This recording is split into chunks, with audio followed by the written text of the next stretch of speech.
নোয়াখালীর সুবর্ণচরে ৩ ফসলি জমিতে নির্মাণাধীন অবৈধ ২টি ইটভাটা গুঁড়িয়ে দিয়েছেন ভ্রাম্যমাণ আদালত। এ সময় ইটভাটাগুলোকে ২ লক্ষ টাকা করে জরিমানা করা হয়। এতে ওই ভাটার কিলন ও চিমনি ভেঙে অকেজো করে পোড়ানো ইট গুঁড়িয়ে দেওয়া হয়েছে।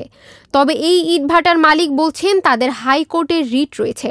বুধবার দুপুরে লাইসেন্স ও পরিবেশগত ছাড়পত্র না থাকায় চরজিবিলি ইউনিয়নের চর বেগার আল্লাহদান ব্রিক ম্যানুফ্যাকচারিং ও চরজব্বার ইউনিয়নের আলিফ ব্রিক্সে এ অভিযান চালানো হয়।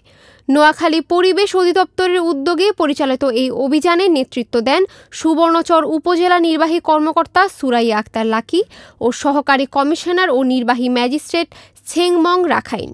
পরিবেশ অধিদপ্তরের নোয়াখালী জেলা কার্যালয়ের সহকারী পরিচালক নূর হাসান সজীব বলেন, ইট প্রস্তুত ও ভাটা স্থাপন আইন লঙ্ঘন করে ৩ ফসলি জমিতে কার্যক্রম চালাচ্ছিল ব্রিক্সফিল্ড।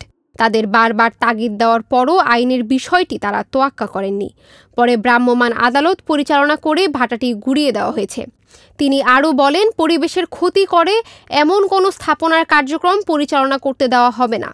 আল্লাহদান ম্যানুফ্যাকচারিং ব্রিক্স মালিক আলো মাঝি জানান, তার সকল কাগজ সঠিক রয়েছে। তিনি হাইকোর্টে রিট করেছেন, এতে তার ১.৫ কোটি টাকার ক্ষতি হয়েছে।